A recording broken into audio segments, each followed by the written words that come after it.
ठीक। Adrenal gland हमने बताया था किडनी के ऊपर कैप लाइक स्ट्रक्चर होता है, आप देख सकते हैं मेल और फीमेल दोनों में एड्रीनल ग्लैंड्स है, और महिलाओं में ओवरी होती है और मेल में टेस्टिकल्स, ठीक है, टेस्टिस होते हैं। तो ये हमारे कुछ ग्लैंड्स हैं, पहले इनका नाम लिख लो, कहां कहां पर होते हैं, फिर बाकी हम चर्चा एक एक के बारे में करेंगे।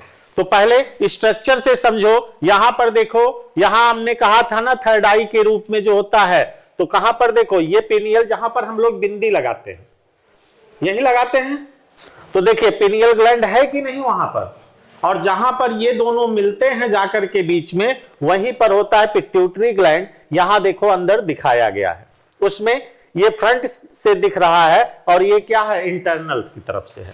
तो आप देख सकते हैं कि कौन सी ग्लैंड कहां पर होती है, पहले उसकी पोजीशन जानना जरूरी है कि कौन सी ग्लैंड कहां पर पाई जाएगी, ठीक है।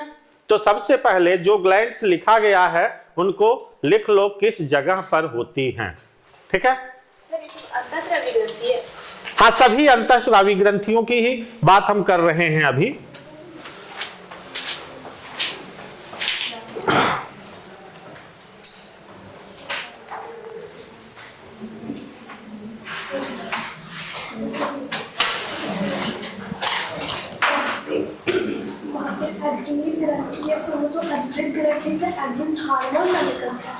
तो हार्मोन बताएंगे ना, अभी ग्रंथि लिखो, हार्मोन सब बताएंगे। तो अधिकृत ग्रंथि से अधिकृत हार्मोन निकलता है। हाँ, अभी हम सारा चीज बताएंगे, तुम टेंशन ना लो उसके लिए, पहले लिख लो, जो हम बता रहे हैं उसको लिखती जाओ।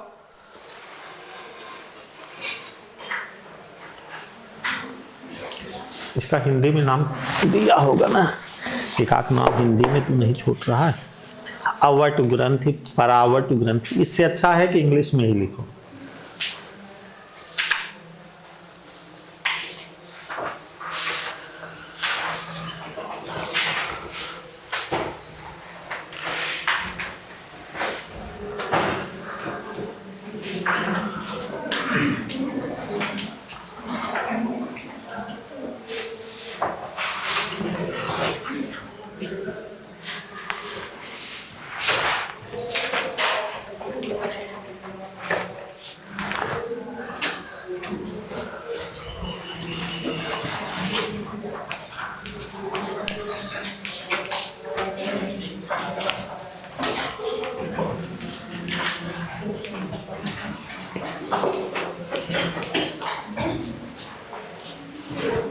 इस टॉपिक को, एक ही टॉपिक को 2 से 3 दिन लगते हैं पढ़ाने में, लेकिन आपके सिलेबस में केवल इसका कुछ दिया गया पार्ट है कि क्या क्या होता है और कहाँ पर होता है, तो बहुत ज़्यादा नहीं है। तो इसलिए इस पे केवल आपको जानना है कि हमारे पास ग्लैंड्स कहाँ हैं।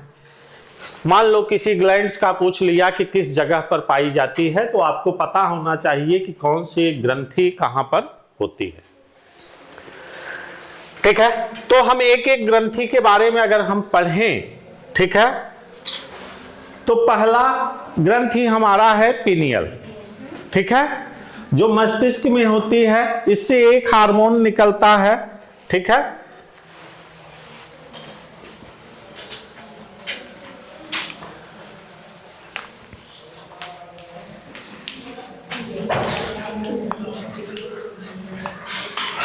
मेलेटोनिन हार्मोन, ठीक है।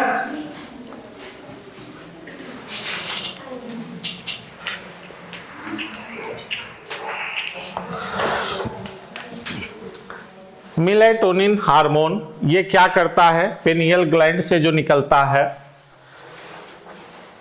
इस हार्मोन का काम है जो हमारे शरीर का जो रंग देने का काम है, हमारी स्किन का जो कलर है, ठीक है, यह कार्य कौन करता है, मेलेटोनिन हार्मोन करता है, जो कहां से निकलता है, पिनियल ग्लैंड से। यह हमारे बॉडी का जो रंग है, कलर है, ये कलर देने का काम कौन करता है, मेलेटोनिन हार्मोन करता है, ठीक है। तो त्वचा को ये क्या, इसके कार्य अगर हम लिखें तो ये क्या करता है, त्वचा को रंग देने का काम करता है, ठीक है। इसके अलावा यह व्यक्ति को, ये जो होता है धूप में एक्टिव हो जाता है और यह प्यूबर्टी, ठीक है, जो प्यूबर्टी होती है उसको भी प्रदान करने का काम करता है। अगर व्यक्ति अंधा होगा, ठीक है, अगर व्यक्ति अंधा होगा तो उसको दिन और रात, हम जो निद्रा की बात करते हैं, ठीक है, निद्रा की भी ये बात करता है कि निद्रा आएगी, जो आती है, यह पिनियल ग्लैंड उसके लिए रिस्पॉन्सिबल होता है। जो व्यक्ति अंधे होते हैं तो उनको दिन और रात का क्या होता है, अंतर नहीं समझ में आता है, तो उनकी प्यूबर्टी, ठीक है, वयस्क होना वो जल्दी हो जाते हैं तुलना में अन्य व्यक्ति के। क्यों? क्योंकि उनका निद्रा का जो है, उनको दिन और रात का अंतराल नहीं पता लगता। इसके अलावा इसका एक काम है, इसको बोलते हैं जैविक घड़ी, जैविक घड़ी, बायोलॉजिकल क्लॉक इंग्लिश में, ठीक है। तो ये 3 हैं पिनियल ग्रंथि के कार्य हैं। आपको बहुत ज्यादा नहीं पढ़ना है, थोड़ा थोड़ा जानते रहें कि मेलेटोनिन हार्मोन निकलता है, ठीक है, जो क्या करता है, हमारी त्वचा को रंग देता है, निद्रा को कराने में मदद करता है, ठीक है, और जैविक घड़ी है, बायोलॉजिकल घड़ी बोलते हैं इस हार्मोन को। सबसे लास्ट में हम लोग पढ़ेंगे पीयूष ग्रंथि, क्योंकि ये क्या है, मास्टर ग्रंथि है, ठीक है, ये सभी को कंट्रोल करता है जितने हैं ग्लैंड्स, तो इसलिए हम इसको सबसे लास्ट में पढ़ेंगे। थायराइड ग्रंथि से थायरॉक्सिन हार्मोन निकलता है,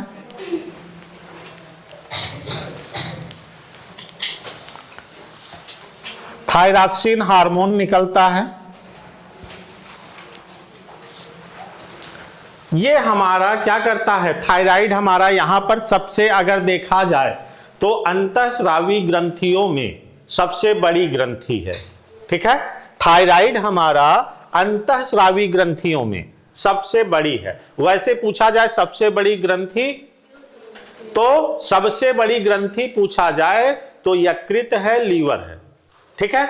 अगर पूछा जाए प्रश्न, देखो यहीं पर बच्चे क्या करते हैं, गलत कर देते हैं कि पूछा गया सबसे बड़ी ग्रंथि कौन सी है, ठीक है, तो यहां पर यकृत होती है, ठीक है, और पूछा जाए सबसे बड़ी अंतःस्रावी ग्रंथि कौन है, तब थायराइड है। अगर अंतःस्रावी पूछ लिया तब, ठीक है, और ग्लैंड वैसे भी देखा जाए तो स्किन, त्वचा, ठीक है, और इंटरनल की बात किया जाए आंतरिक ग्रंथि की तो लीवर होगा, बाह्य में त्वचा होगी, ठीक है। अब देखो थायरॉक्सिन हार्मोन निकलता है, थायरॉक्सिन हार्मोन क्या करता है, हमारे उपापचय को कंट्रोल करता है, उपापचय को कंट्रोल करता है, उपचय और अपचय, मेटाबॉलिक और कैटाबॉलिक प्रोसेस को मिला करके उपापचय बनता है। तो ये हमारा थायरॉक्सिन हार्मोन उपापचय को कंट्रोल करता है। इसके अलावा यह हमारे बॉडी में इसकी कमी से कुछ बीमारियां भी हो जाती हैं, ठीक है, जो घेंघा रोग होता है, ठीक है, इसके लिए आयोडीन क्या होता है, आवश्यक होता है। क्या आवश्यक होता है, आयोडीन, और इसी की कमी से हमारे में क्या हो जाता है, घेंघा रोग हो जाता है, ठीक है।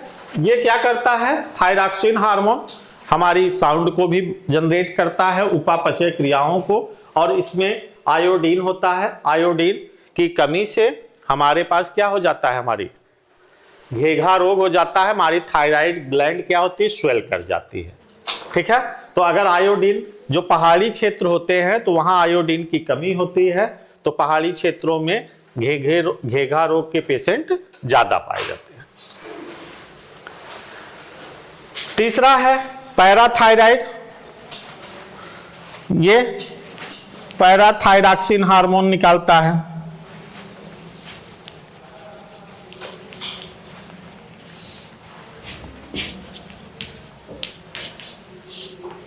ये हमारे बॉडी में कैल्शियम, ये क्या करता है, कैल्शियम और फास्फोरस को बैलेंस करता है, कैल्शियम और फास्फोरस को।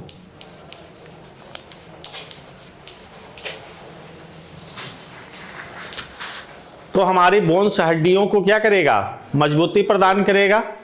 ठीक है, तो कैल्शियम और फास्फोरस को कंट्रोल करता है।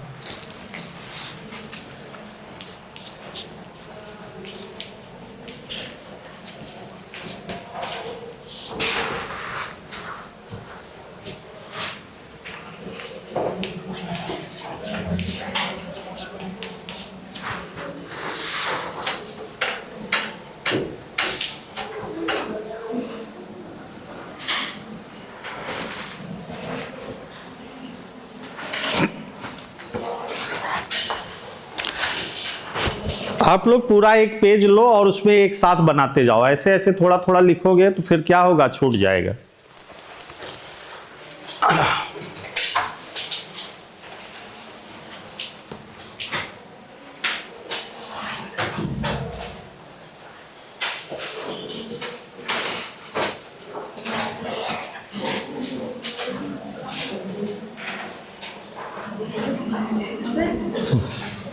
थायराइड में उपापचय कैसा क्या मतलब? मेटाबॉलिज्म, ठीक है, ये उपापचय की प्रक्रिया होती है। ये दो तरह से होता है।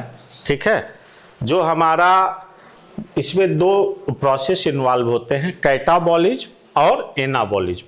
ठीक है, उपचय और अपचय की प्रक्रिया को मिला करके उपापचय की प्रक्रिया होती है, और ये हमारा थायरॉक्सिन हार्मोन थायराइड ग्रंथि से निकलता है।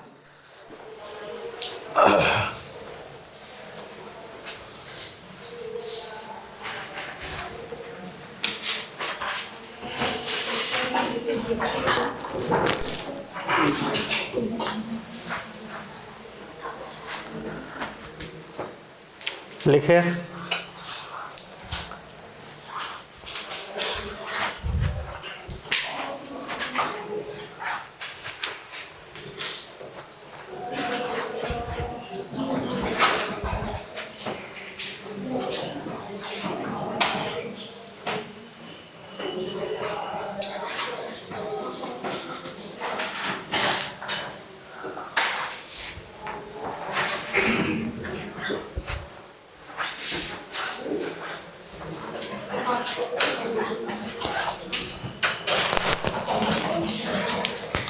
इससे निकलता है थाइमोसिन हार्मोन। अभी लिख लो, एक एक के बारे में हम स्पेशली चर्चा करेंगे कि ये कैसे कार्य करता है। अधिक हो जाएगा तो क्या होगा, कमी होगी तो क्या होगा। थाइमस से थाइमोसिन हार्मोन निकलता है। पहले समझो कि हमारे बॉडी में जो जो चीजें होती हैं वो कहां कहां से निकलते हैं। हार्मोन जो निकलता है ये हमारा इम्यून सिस्टम, ठीक है, प्रतिरक्षा तंत्र बनाता है।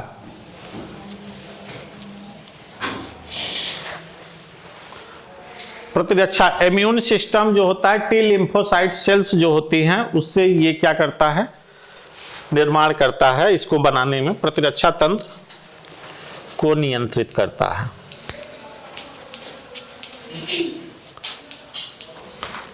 का नियंत्रण होगा।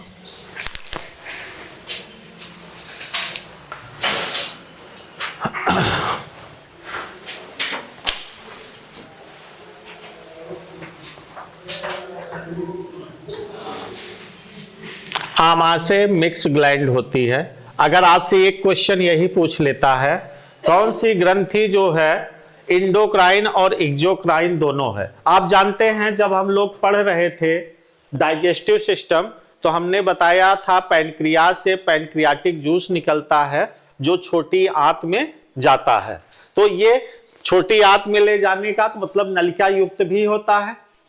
ठीक है, तो ये जो आपका आमाशय है यह अंतः और बहिर्स्रावी दोनों तरह की ग्रंथियां होती हैं। ठीक है, तो कभी आपसे पूछ ले कौन सी ग्रंथि अंतःस्रावी और बहिर्स्रावी दोनों है या मिक्स ग्रंथि है, तो वह कौन सी ग्रंथि है, अग्नाशय है। ठीक है, कि जो दोनों तरह के होते हैं। वृक्क क्या है, किडनी। ठीक है, यहां पर एड्रिनल ग्रंथि होती है, एड्रिनलिन हार्मोन निकालता है।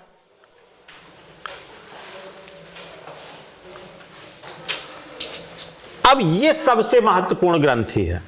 इसको लाइफ सेविंग ग्लैंड्स भी कहते हैं।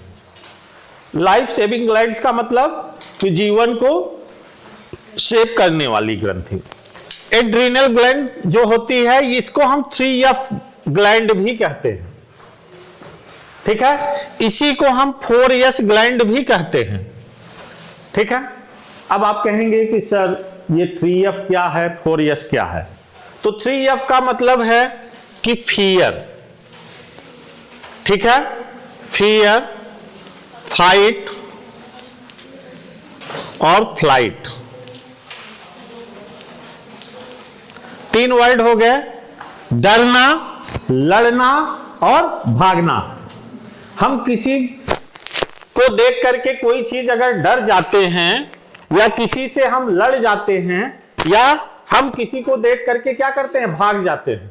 जैसे शेर आ गया तो हम क्या करेंगे, लड़ेंगे कि भागेंगे? भागेंगे। और अगर अपने से कोई कमजोर आ गया तो हम क्या करेंगे, लड़ जाते हैं।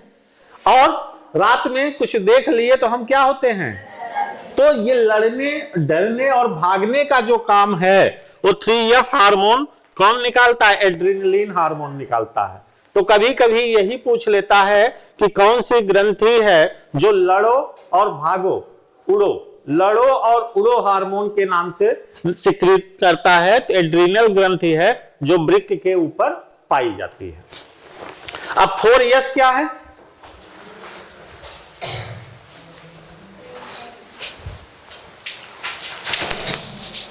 यहां पर देखो 4S क्या है।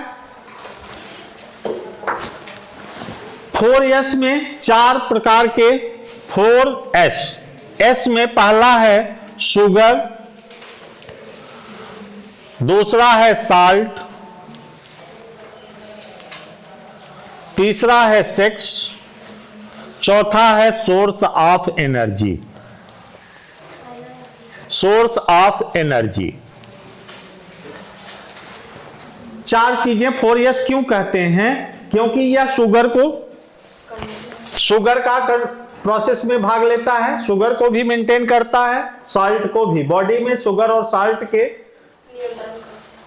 बढ़ाने और घटाने का काम ये करता है। सेक्स, मानव का जो सेक्स प्रक्रिया है उसमें भी एड्रीनल ग्लैंड इन्वॉल्व होती है। सोर्स ऑफ एनर्जी, बॉडी को ऊर्जा चाहिए, ऊर्जा प्रदान करने का भी कार्य एड्रीनल ग्लैंड के द्वारा होता है। तो हम इसीलिए इसको 3F और 4S ग्लैंड कहते हैं, ठीक है। 3F और 4S ग्लैंड के नाम से जाना जाता है कौन? एड्रीनल ग्रंथि, ठीक है। और इसको लाइफ सेविंग ग्लैंड के नाम से भी जाना जाता है, जीवन रक्षक ग्रंथि।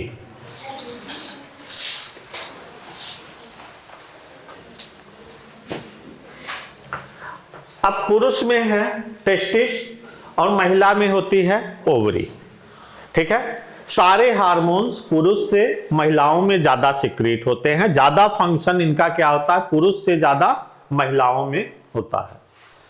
अब देखो यहां टेस्टिस है जो मेल में होता है और ओवरी क्या होती है, फीमेल में होती है। अब टेस्टिस से एक ही हार्मोन निकलता है जिसको हम कहते हैं टेस्टोस्टेरोन। टेस्टोस्टेरोन हार्मोन निकलता है टेस्टिस से। इसका काम क्या है कि पुरुषों में, ठीक है, पुरुषों में जो उनका डेवलपमेंट है, ठीक है, उसको प्यूबर्टी एज जो है, ठीक है, वो सारा चीज ये हमारा टेस्टोस्टेरोन हार्मोन कार्य करता है। पहले इसको नोट कर लो, फिर हम इसको कुछ मिटाते हैं, फिर उसको चर्चा करेंगे।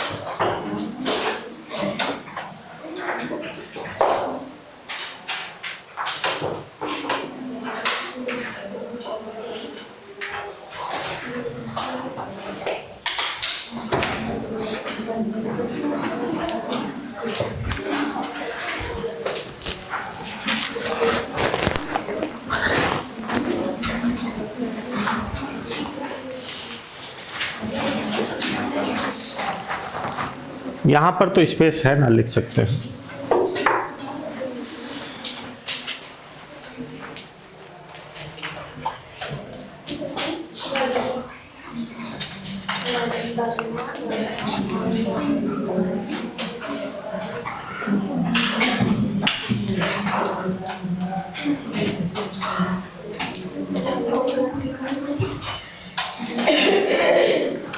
ये क्या करता है, शुक्राणु का निर्माण करता है।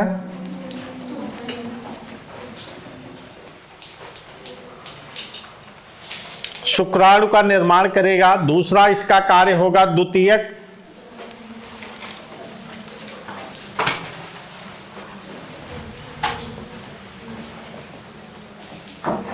लक्षण।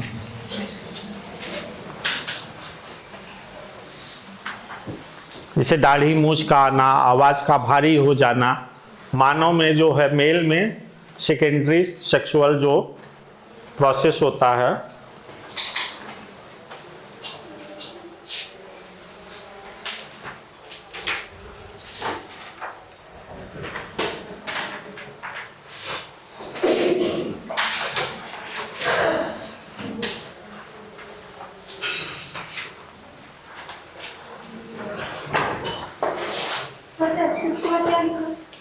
टेस्टिस से टेस्टोस्टेरॉन हार्मोन निकलता है जो शुक्राणु का निर्माण करता है।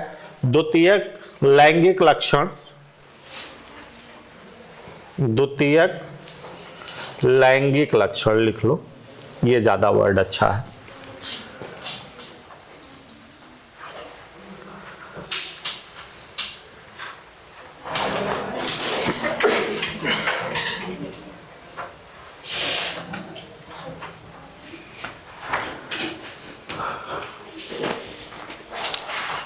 पहले कंप्लीट लिख लो, फिर 10 मिनट में हम इन एक एक चीज़ों के बारे में स्पेशली बताते हैं कि अधिकता से क्या होगा, कमी से क्या होगा और कैसे इसका प्रभाव हमारे बॉडी पर पड़ता है।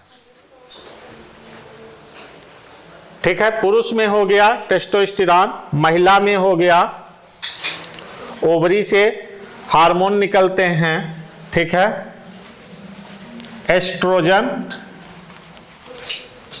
एस्ट्रोजन और प्रोजेस्टेरॉन। एस्ट्रोजन, प्रोजेस्टेरॉन और रिलैक्सिन। रिलैक्सिन 3 हार्मोन्स निकलते हैं ओवरी से।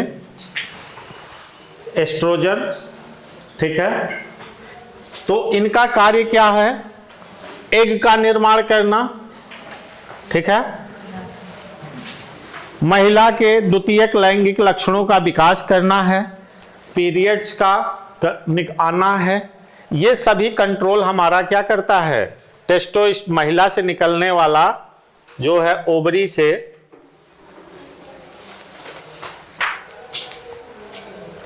से ये 3 हार्मोन निकलते हैं जिसका काम है कि महिलाओं में द्वितीयक लैंगिक लक्षणों का विकास करना, एग का निर्माण करना।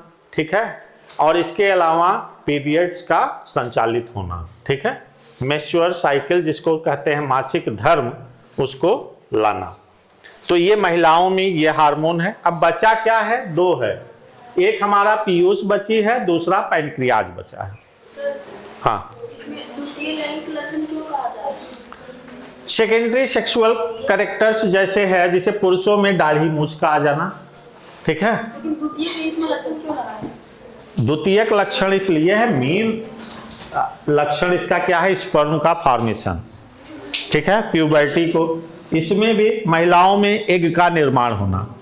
जब तक वो मातृत्व सुख तभी पाएंगे या माता तभी बन सकती हैं जब आपका एग का फॉर्मेशन होने लगेगा। पुरुष में क्या होगा, स्पर्म का निर्माण होने लगेगा। द्वितीयक लक्षण में जैसे अन्य जो बदलाव आते हैं, जैसे महिलाओं में, ठीक है, हिप का डेवलपमेंट हो जाना, फिर इसके बाद ब्रेस्ट का डेवलपमेंट हो जाना, तो ये क्या है, द्वितीयक लक्षण के रूप में है, जो सेकेंडरी कैरेक्टर्स होते हैं फीमेल में, मेल्स में भी। ठीक है, आवाज का पतला होना, भारी होना, ये सब क्या है, सेकेंडरी है। नहीं कहते हैं कि मेन लक्षण ये है और सेकेंडरी लक्षण इसके ये सब होते हैं। अब देखो अग्नाशय से जो निकलता है, ठीक है, ये आपका इंसुलिन हार्मोन निकलता है, ग्लूकागान निकलता है, इससे हार्मोन्स निकलते हैं,